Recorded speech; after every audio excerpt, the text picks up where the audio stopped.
በቅዳሴ ሰዓት ለቤተ ክርስቲያን መስጠት ፈልገው የሚሰጡት ግን ከሌላቸው የመስጠት ፍላጎታቸውን እግዚአብሔር እንዲቀበልላቸው የሚጸለይ ጸሎት እንዳለ ታውቃላችሁ። በዛሬው የቅዳሴ ተስዕጦ ንባቡና ምስጢሩ የመጽሐፍ ዳሰሳችን የሐዋርያት ጸሎተ መባዓ ንባቡና ምስጢሩን በጋራ የምንዳስስ ሲሆን በዚህ ቪዲዮ ስለ መስዋዕት፣ ስለ ቀዳማያትና ስለ አስራት በሰፊው የምናይ ይሆናል። ስለሆነም ቪዲዮን እስከ መጨረሻው ድረስ ማየታችሁን እርግጠኛ ሆኑ። የልጁ ሕይወት በመንፈሳዊነት እንዲቀመም የማይፈልግ ወላጅ ማን አለ? ይህንንም ተረድተን ልጆቻችሁ ያሉበት ድረስ መተን የእግዚአብሔርን ፍቅርና ቃል በልባቸው ልንዘራባቸው እኛ ዝግጅታችንን ጨርሰናል። የምንጠብቀው የእናንተ የወላጆችን ፍቃድና ስልክ ብቻ ነው። ጸሎትን፣ መጽሐፍ ቅዱስን፣ የቤተ ክርስቲያንን ስርዓት፣ የቅዳሴ ተስጦ፣ የመጽሐፍ ቅዱስ ልዩ ታሪኮችን እንዲያውቁ ከዛ ውጭ ደግሞ በመንፈሳዊ ልዩ ክህሎቶች እንዲጎለብቱ ከፈለጋችሁ በበገና፣ በዝማሬ፣ በመንፈሳዊ መሳሪያዎችና በምልክት ቋንቋ በቂ እውቀት ባላቸው ሰንበት ተማሪዎቻችን መሰረታዊ እውቀት ልናስጨብጣቸው ይሄው በራችን ክፍት ነው። እምነታችሁን በእኛ ሳይሆን በፈጠራቸው በእግዚአብሔር ጥላችሁ ደውሉልን። ነገ ደስ የምትሰኙበትን መንፈሳዊ ህይወታቸውን አብረን እንገንባ። ሰላም ውድ ቤተሰቦቼ እንዴት ናችሁልኝ? እኔ በጣም ደህና ነኝ፣ እግዚአብሔር ይመስገን። ይህ ዩቲዩብ ነው። በመንፈሳዊ ህይወታችን አብረን የምናድግበት መንፈሳዊ ቻናል ነው። ዩቲዩብ ቤተሰብ የሆናችሁ ሁላችሁ ቪዲዮን ስትጀምሩ ላይክ በማድረግ መጀመርና ለብዙ ኦርቶዶክሳውያን ሼር ማድረግ አትርሱ። ለዚህ መንፈሳዊ ቻናል አዲስ ከሆናችሁ ደግሞ የደውል ምልክቷን በመጫን የዩቲዩብ ቤተሰብ እንድትሆኑ እኔታችሁ በፍቅር ጋብዛችኋለሁ። ዛሬ እንግዲህ እግዚአብሔር ጤናና እድሜ ሰጥቶ በድጋሚ በቅዳሴ ተስጦ ንባቡና ምስጢሩ ሌላ ክፍል አገናኝቶናል። ዛሬ የምናየው የቅዳሴ ክፍል የሐዋርያት ጸሎተ መባዓ ንባቡና ምስጢሩን ይሆናል። ባለፈው ዕለት እንግዲህ ያቆምነው አሃዱ ከተባለ በኋላ መጨረሻ ላይ ተንስኡ ለጸሎት የሚባለውን አይተን እሱ ጋር ነው ያቆምነው። ከዛ እዛ ጋር ተንስኡ ለጸሎት ከተባለ በኋላ በቀጣይ የሐዋርያት ጸሎተ መባዓ ይቀጥላል ማለት ነው። በዚህ ጊዜ ዲያቆኑ እንደዚህ ይላል። በግዕዝ ነው ዲያቆኑ የሚለው፣ ግን በአማርኛ ያለውን የሚለውን ላንብብላችሁ። ዳግመኛም ሁሉን የሚይዝ የጌታችን የመድኃኒታችን የኢየሱስ ክርስቶስን የባህሪ አባት እግዚአብሔር አብን እንማልዳለን። ከሁሉ በላይ በምትሆን በከበረች በአንዲት ቤተክርስቲያን መባ ስለሚያስገቡ መስዋዕቱን፣ ቀዳማያቱን፣ ከ10 አንዱን፣ መታሰቢያውን፣ ምስጋና ብዙውንና ጥቂቱን፣ የተሰወረውንና የተገለጠውን ይሰጡ ዘንድ ሲወዱ የሚሰጡ ከሌላቸው ላይ ፈቃዳቸውን ተቀብሎ መንግስተ ሰማያትን ይሰጥ ዘንድ ለሁሉ በረከትን የሚያድልበት ስልጣን ገንዘቡ የሚሆን አምላካችን እግዚአብሔር ይላል። አሁን ባነበብኩላችሁ ዲያቆኑ በሚለው ንባብ ውስጥ ወደ 7 ነገሮች አሉ። የመጀመሪያው መስዋዕት፣ ሁለተኛው ቀዳማያት፣ ሶስተኛው አስራት፣ አራተኛው አኮቴተ ተስካር፣ አምስተኛው ብዙ ወይም ጥቂት፣ ስድስተኛው በስውር ወይም በግልጽ፣ ሰባተኛ ደግሞ የሚሰጡት የሌላቸውን የመስጠት ፍቃዳቸውን ስለመቀበል ያነሳል። ስለነዚህ ሁሉ ነው የሚጸልየው በቤተክርስቲያን በቅዳሴ ሰዓት። እንግዲህ እነዚህን እያንዳንዱን ነገር መጽሐፉ ይተነትነዋል። መስዋዕት ወይም በኩራት ማለት ከእንስሳት የሚሰጥ ነው። በኩራት ማለት ከእንስሳቶቹ መጀመሪያ የተወለደውን ማለት ነው። ከበሬ፣ ከላም፣ ከበግ፣ ከፍየል የመሳሰሉት ለእግዚአብሔር ማገልገያ መስጠት ነው። ቀዳማያት የሚባለው ደግሞ ከእህሉ መጀመሪያ የደረሰውን ከ10 አንዱን መስፈሪያ ለእግዚአብሔር ማገልገያ መስጠት ነው። አስራት ደግሞ ሁላችንም እንደምናውቀው ከምናገኘው ከ10 አንዱን መስጠት ነው። ብዙ ወይም ጥቂት ለሚሰጡትም በስውር ወይም በግልጽ ለሚሰጡትም ይጸለያል። ከዛ ውጭ በጣም የሚያስገርመኝ ቅድም በመግቢያ ላይ የነገርኳችሁ ምንድነው መስጠት ፈልገው ግን ደግሞ የሚሰጡት የሌላቸው ሰዎች ፈቃዳቸውን የመስጠት ፈቃዳቸውን እግዚአብሔር እንዲቀበልላቸው ይጸለያል።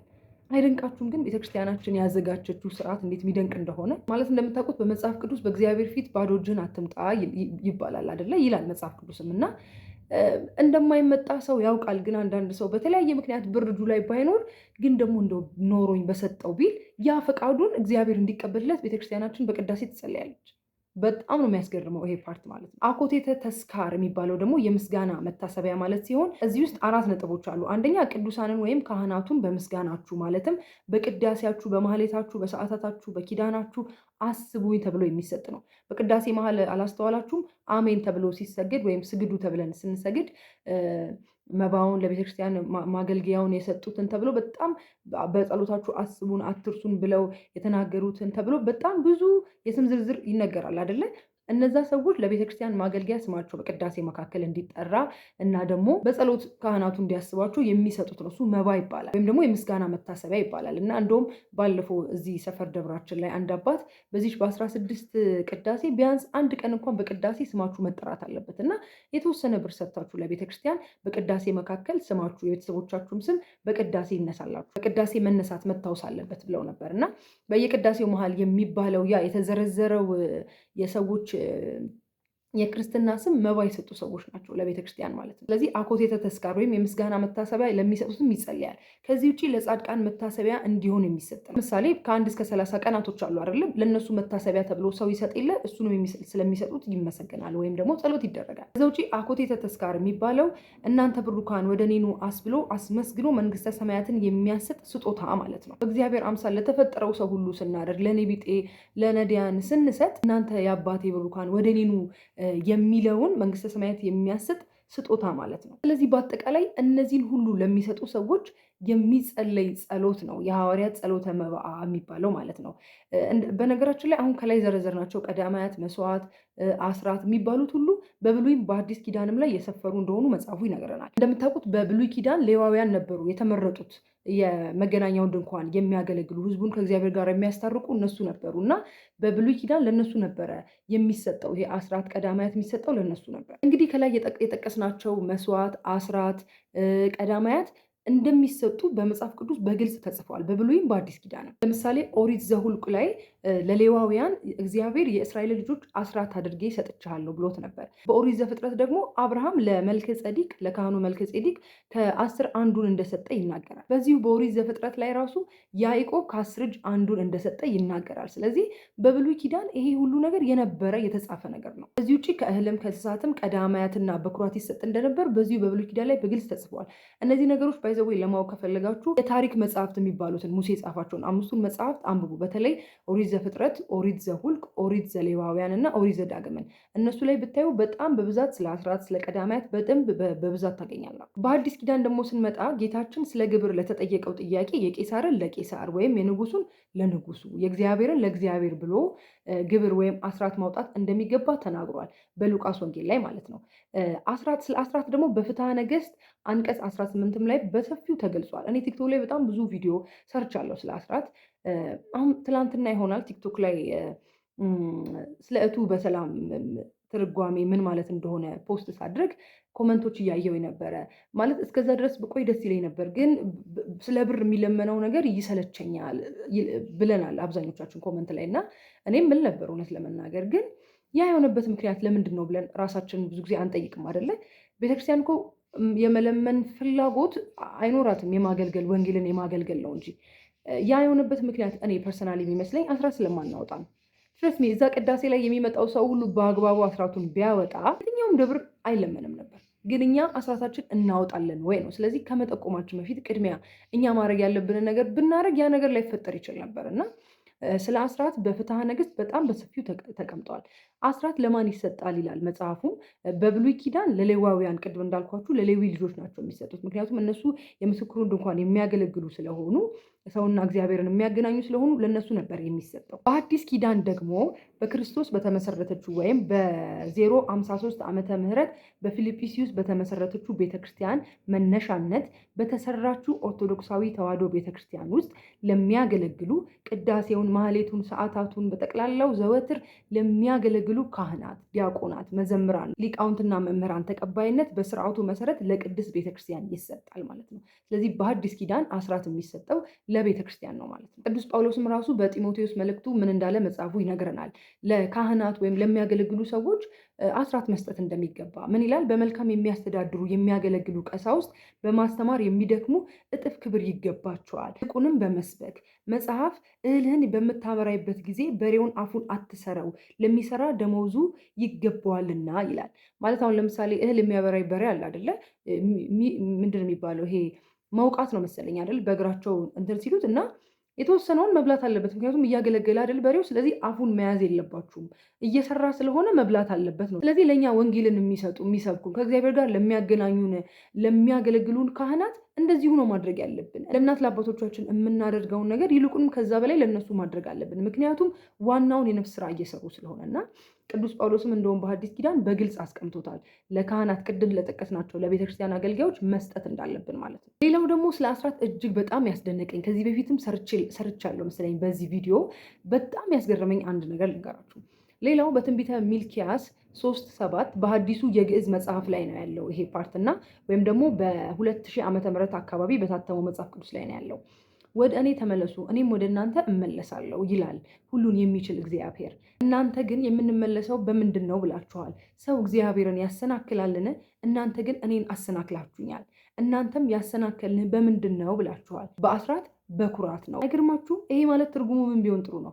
አንድምታ ትርጓሜው አሰናከላችሁኝ ማለት እንዳድርባችሁ አላደረጋችሁኝም ማለት መሆኑን ይገልጻል። ይኸውም አስራት በኩራትን አልሰጥም በማለታችሁ እንዳድርባችሁ አላደረጋችሁኝም ማለት መሆኑን ያስረዳል።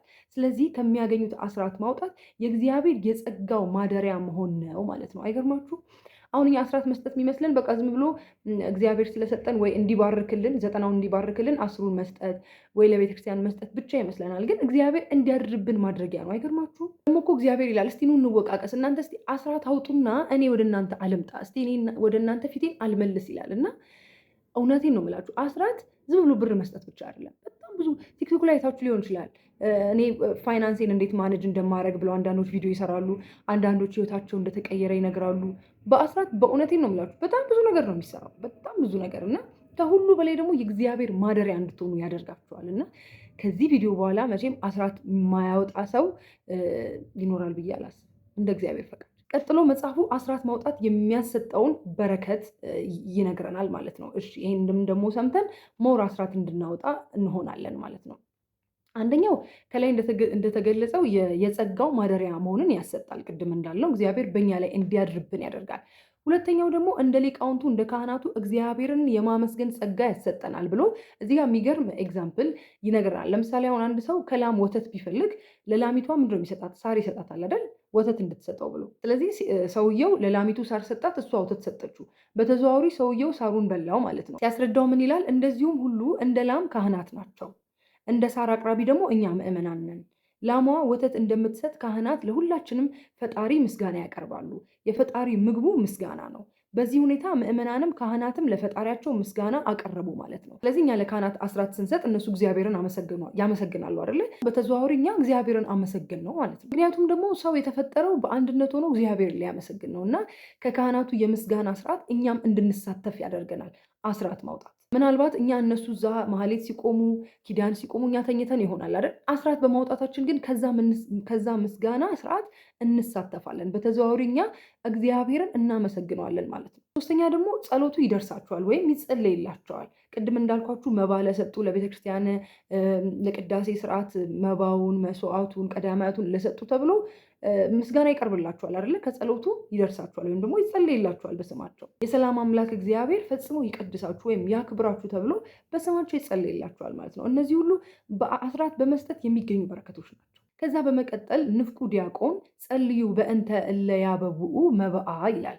ከዛ ህዝቡም ተቀብሎ ወተወከፍ መባኦሙ ለአሃው ወተወከፍ መባኦን ለአሃት ለነኒ ተወከፍ መባአነ ወቁርባንነ እንላለን በዜማ ማለት ነው። እኔ ድምፄ ለቅዳሴ ጥሩ ስላልሆነ ነው ይህን ማለልላችሁ። ቪዲዮ ካገኘው አስገባላችኋለሁ በሌሎቹ ቪዲዮዎች ማለት ነው። ይሄ ማለት ትርጉሙ ምንድን ነው ያላችሁ እንደሆነ ዲያቆኑ የሚለው መባ ስለሚያስገቡ ሰዎች ጸልዩ፣ ቅድም ያልናቸውን ስለሚያስገቡ ሰዎች ጸልዩ ይላል። እኛ ደግሞ የወንድሞችን መባ ተቀበል፣ የእህቶችንም መባ ተቀበል፣ የእኛንም መባችንን ቁርባናችንን ተቀበል እንላለን። የሰጠንን ቀዳማያቱን፣ መስዋዕቱን፣ አስራቱን፣ መባውን ሁሉ በቸርነት ተቀበልልን እንላለን። የዚህ ነገር ትርጉሙ ወይም ምስጢሩ ምንድን ነው? መባ ወይም አስራት የሚሰጡ ሰዎች እንዲህ ሲጸለይላቸው ምን ያገኛሉ? በረከተ ስጋና በረከተ ነፍስ ያገኛሉ። በረከተ ስጋ ማለት የሚበሉት፣ የሚጠጡት፣ የሚለብሱት ቅዱስ ጳውሎስ በአንደኛ ጢሞቴዎስ ላይ እንዳለ ምግባችንና ልብሳችንን ካገኘን ይበቃናል እንዳለ ሳይቸገሩ በበረከት ይኖራሉ ማለት ነው። ይሄ በረከተ ስጋ ይባላል። በረከተ ነፍስ ማለት ደግሞ ለጊዜው በነፍስ ገነትን በኋላም ነፍስና ስጋን አዋህዶ አስነስቶ መንግስተ ሰማያትን ይሰጣል ማለት ነው። የመታሰቢያ ምስጋና ያለው ደግሞ በፊቱ አቁሞ እናንተ የአባቴ ብሩካን ወደ እኔ ኑ ብሎ ጌታችን አመስግኖ የምናገኘው የማያልፍ መንግስት ነው ማለት ነው። ስለዚህ በዚህ ሰዓት ይህን ሁሉ እንድናገኝ በረከተ ስጋ በረከተ ነፍስ እንድናገኝ አስራት በመስጠታችን ቅድም ያልናቸው ነገሮች በመስጠታችን እነዚህን ሁሉ እንድናገኝ እንሆናለን ማለት ነው። ከዛ በመቀጠል ባለፈውም እንደተነጋገርነው ዲያቆኑ ተንሥኡ ለጸሎት ይላል፣ እግዚኦ ተሳልነ እንላለን። ካህኑ ሰላም ለኩልክሙ ይላል፣ እኛ አምስት ለመንፈስከ እንላለን። አስተውላችሁ ከሆነ ይሄ ጩኸት በሌለው ዜማ ነው የሚባለው እና ዲያቆኑ ጩኸት በሌለው ዜማ ተንሥኡ ለጸሎት ይላል። ህዝቡም አቤቱ ይቅር በለን እንላለን። ካህኑ ሰላም ለሁላችሁ ይሁን ሲል ህዝቡም እንደ ቃል ይሁንልን ይላሉ። በየቅዳሴው መሀል ይሄ ነገር አለ ብለን የለ። አሁን ታዲያ ለምንድን ነው ጩኸት በሌለው ዜማ የሆነው ስንል ምስጢሩን እንደሚከተለው ይነግረናል መጽሐፉ። ተንሥኡ ለጸሎትና ሰላም ለኩልክሙ ከነተሰጦ ትርጉሙን ባለፈው አይተናል። ጩኸት በሌለው ድምፅ መባሉ መንፈስ ቅዱስ ወርዶ ህብስቱን ስጋው ወይኑን ደም ሲያደርገው ወይም ሲለውጠው አይታይም አይታወቅምና እንዲሁ መሆኑን ለማሳወቅ ነው። የተጮኸ ይሰማል ይታወቃል፣ ያልተጮኸ ደግሞ አይሰማምና። ግርማችሁም ዜማው መኖሩና አለመኖሩ መጮሁ አለመጮሁ ራሱ የሚገርም መንፈሳዊ ምስጢር ነው ያለው። ከዚህ በፊት የነበርነውን ተንሥኡ ለጸሎት ስናይ በዜማ ነው የሚባለው በጩኸት። ቀጥሎ እስኪ አስተውሉ፣ ዚች ፓርት ላይ ሲደረስ ጩኸት የለውም ዜማውና ለምን እንደሆነ እንግዲህ ሰማችሁ አይደለ? በቃ መንፈስ ቅዱስ ወርዶ ህብስቱንና ወይኑን ሲቀይረው አይታይም አይታወቅም። ለዛ ነው ያለ ጩኸት ያለ ዜማ የሚባለው ማለት ነው። ከዚያ በኋላ ቄሱ ከመጽሐፈ ቅዳሴ ያለውን ጸሎተ መግነዝን ጸልዮ ሲጨርስ ዲያቆኑ ከዚህ በታች ያለውን ትእዛዝ ያስተላልፋል። ዲያቆኑ ቀጣይ ምን ይላል? በግዕዝ ነው የሚለው፣ እኔ በአማርኛ ላምብላችሁ። ዲያቆኑ ወደ ህዝቡ ብቅ ብሎ እንዲህ ይበል፣ ይህ የአባቶቻችን የሐዋርያት ትእዛዝ ነው።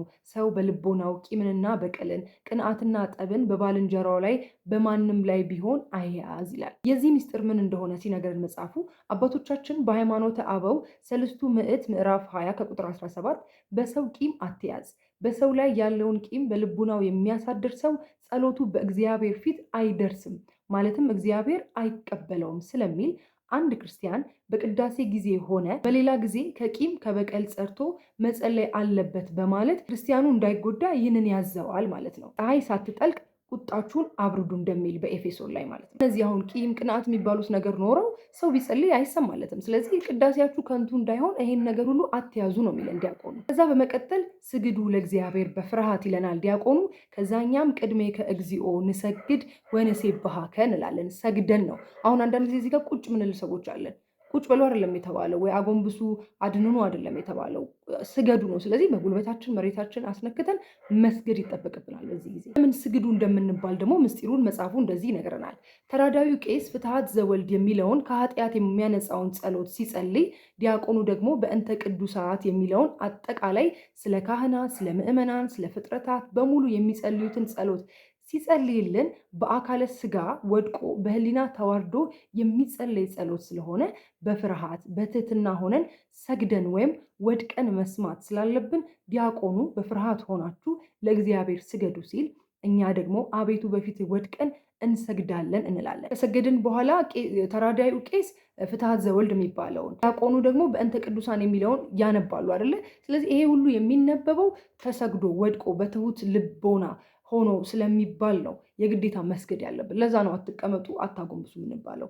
ይሄን ቀጥሎ የሚነበበውን ለመስማት በትህትና ማጎንበስ መውደቅ ስላለብን ነው ስግዱ የምንባለው። ከዚህ በኋላ እንደምታውቁት በጣም ረጅም ሰዓት አጎንብሰን ወይም ሰግደን የምንሰማው ነው። እሱ ምን ይባላል? ፍትሐት ዘወልድና በእንተ ቅዱሳን ይባላል። ይሄ እንማልዳለን ብሎ ዲያቆኑ የሚለው ከዛ በፊት ደግሞ ካህኑ የሚለው አለ አይደለ? ረጅም ሰዓት የሚወስደው እሱም ነው የምንሰማው። ምን ብለን ሰግደን መሆን አለበት ማለት ነው። የሚገርማችሁ መጽሐፉ ቄሱና ዲያቆኑ ከዚህ በኋላ የሚሉትን ነገር በሙሉ ራሱ እያንዳንዱን ይተነትናል፣ እያንዳንዱን ያብራራል።